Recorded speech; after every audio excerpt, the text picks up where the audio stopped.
প্রতিটি সংসদীয় আসনে বিএনপির একাধিক যোগ্য এবং জনপ্রিয় প্রার্থী থাকা সত্ত্বেও প্রত্যেককে প্রতিটি মানুষকে নিশ্চয়ই মনোনয়ন দেওয়া সম্ভব নয়।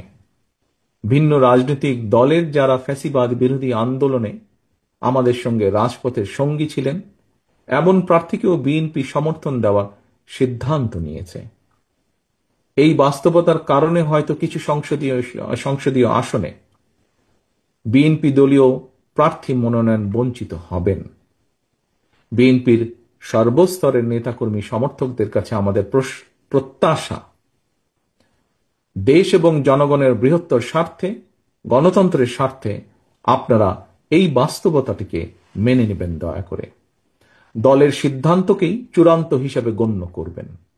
আপনাদেরকে আমি আবারও স্বাধীনতার ঘোষকের সেই কথাটি স্মরণ করিয়ে দিতে চাই, ব্যক্তির চেয়ে দল বড়, দলের চেয়ে দেশ বড়।